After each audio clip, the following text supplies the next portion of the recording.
Bismillahirrahmanirrahim. Wassalatu wassalamu ala asrafil anbiya'i wal mursalin nabiyina Muhammad wa ala alihi wa sahbihi ajma'in, amma ba'd. Assalamualaikum warahmatullahi ta'ala wabarakatuh. Waalaikumsalam. Mga kapatid, ngayong Ramadan, pag-uusapan natin ang tatlong hadith na nagtuturo ng pagtitiis, pagpapakontrol sa galit, at pagiging tapat. Mashallah, alhamdulillah. Tatlong paalaala. Ang una, ito yung pagtitiis, pinakamalawak na regalo. Pangalawa, kontrol sa galit, tunay na lakas po. Katapatan, daan patungo sa kabutihan at ang Jannah o paraiso. Ang unang hadith ay walang higit na regalo kaysa sa pagtitiis. Sinabi ni Abu Sa'id al-Khudri,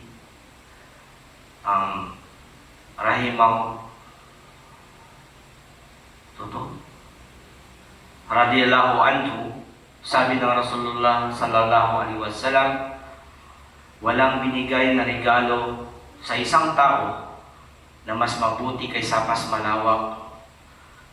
malawak kaysa sa pagtitiis. Pinapahiwatig nito ang pinaka-mainam na kaloob na maaaring matanggap ng isang tao, ang kakayanang magtiis.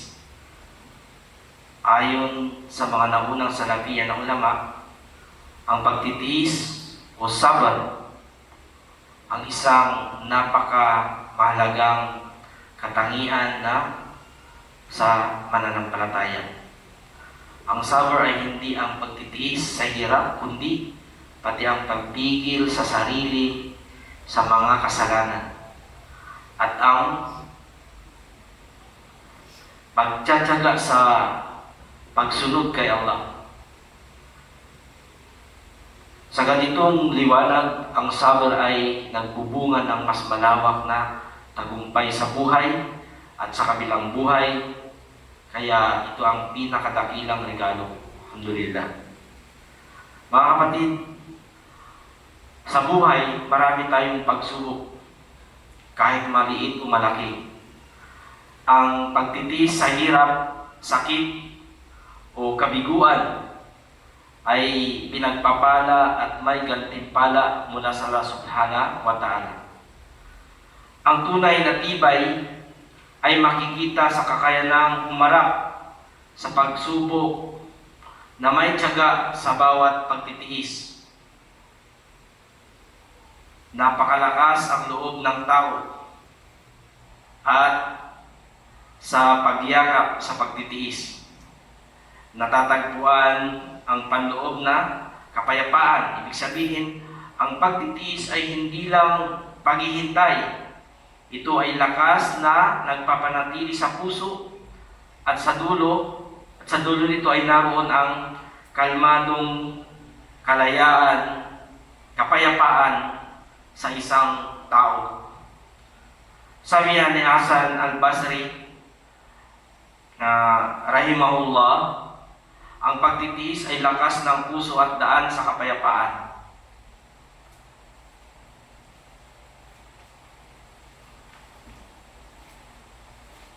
Dahil ang tunay na yaman o posisyon ay pansamantala lamang. Ang pagtitiis o sabar ay nagpapakita ng tunay na pananalig sa pagsunod sa Allah.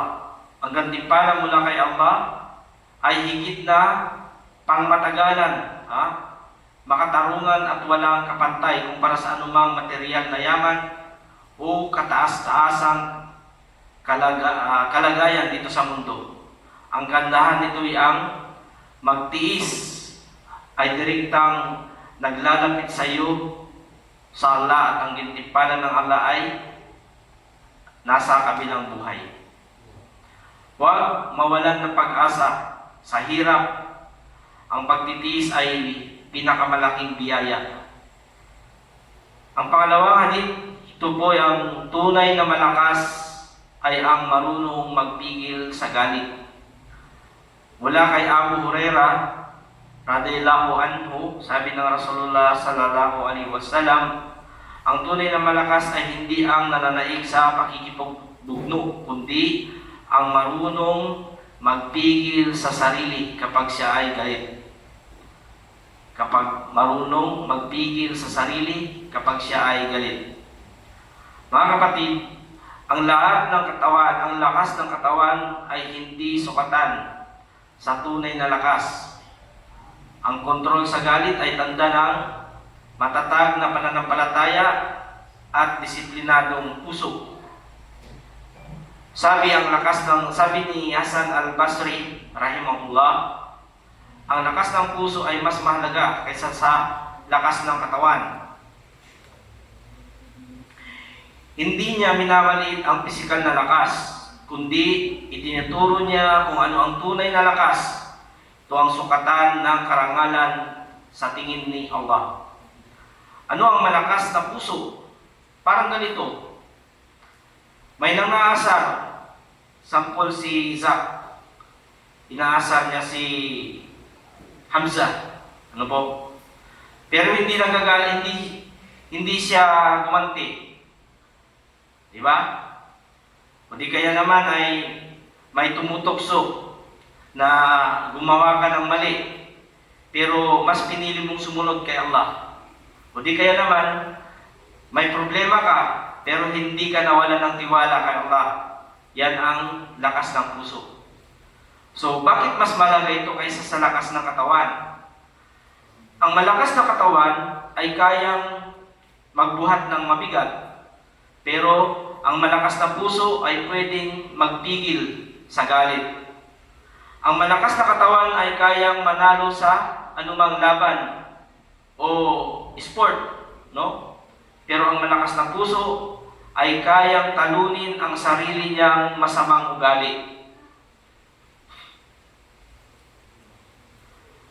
Sabi ni Ibn Taymiyyah, ang marunong magpigil sa galit ay mas malapit sa Allah at ang gantimpala niya. Ang isang bata na nag-aasar o tinutokso siya o inagawan siya ng laruan ay meron siyang dalawang pwedeng gawin. Una, pwede siyang gumanti at manakit. Pangalawa, pwede siyang huminga muna, tumahimik at piliing huwag gumanti. Kapag pinili mong huwag gumanti at manahimik na lang, kahit na ikaw ay galit, yan ang tunay na lakas. Bakit siya mas malipit kay Allah? Kasi pinili niyang sundin ang Allah kaysa sa kanyang galit. Pangalawa, pinili niya ang tama kahit ito ay mahirap. Kinontrol niya ang sarili niya. Ang gustong-gusto ng Allah ay ang taong marunong magpigil ng sarili. Ang mahusay ay ang pagpigil sa ating galit. Mas mahal ng Allah, mas malaking gantimpala at mas may tunay na lakas.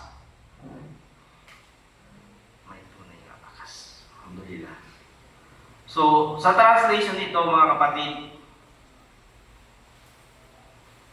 sorry.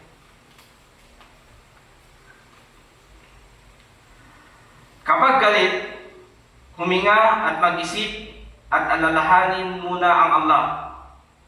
Na ang Allah ay nakatingin sa iyo at nagmamasid kung ano yung iyong ginagawa.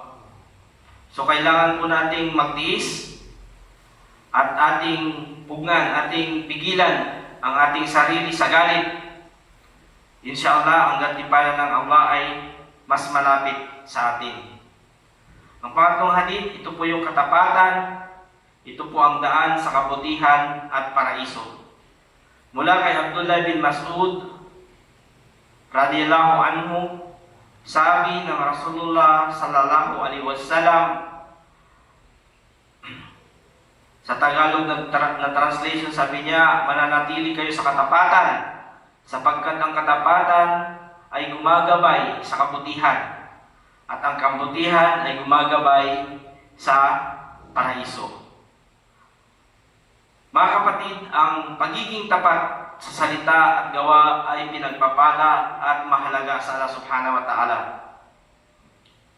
Ang katapatan ay ugat ng lahat ng kabutihan. Ang kabutihan ay daan patungo sa paraiso. At ang katapatan ay palatandaan ng tunay na iman. Ang katapatan ay ugat sa lahat ng kabutihan. Ayon kay Ibn Taymiyyah, ang siddiq o katapatan, ang katapatan ay hindi lang sa salita. Kasama dito ang katapatan sa puso na tunay na intensyon. Katapatan sa salita na hindi nagsisinungaling. Katapatan sa gawa, at ito ay ang pagtupad sa pangako. Kapag ang puso ay tapat, lalabas ito sa mabuting gawa. Yung pangalawa naman, ang kabutihan ay patungo sa paraiso, sa Jannah. Pinaliwanag ni Ibn Al-Qayyim na ang bir o kabutihan ay sumasaklaw sa pagsunod kay Allah, pag-iwas sa kasalanan, at mabuting pakikitungo sa tao. Kapag ang tao ay naging tapat, automatic mahuhulog ang kanyang mga asal patungo sa kabutihan, at ang kabutihan ay hahatak sa kanya patungo sa Jannah o ang paraiso.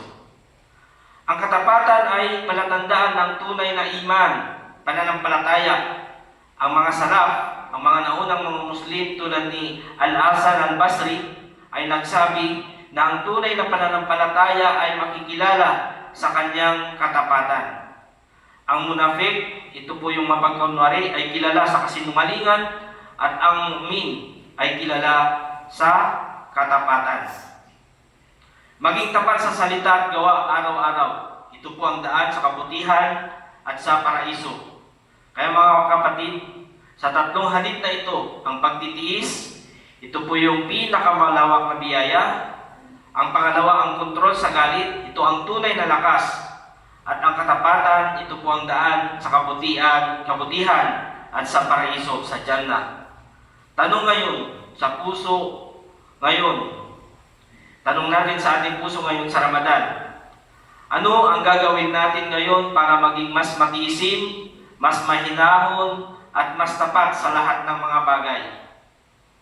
Yan po ang ating katanungan sa bawat isa sa atin habang nandito sa loob ng buwan ng Ramadan, para nating mapagnilay-nilayan ang mga gawain kung saan dito natin mapapalakas ang mga katangian ito bilang mga Muslim.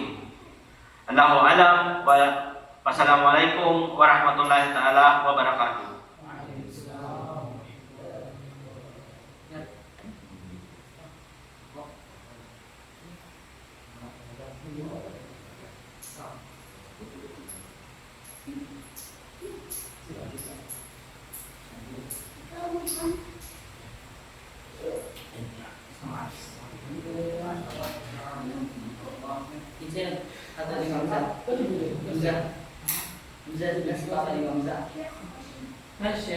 Hamzah.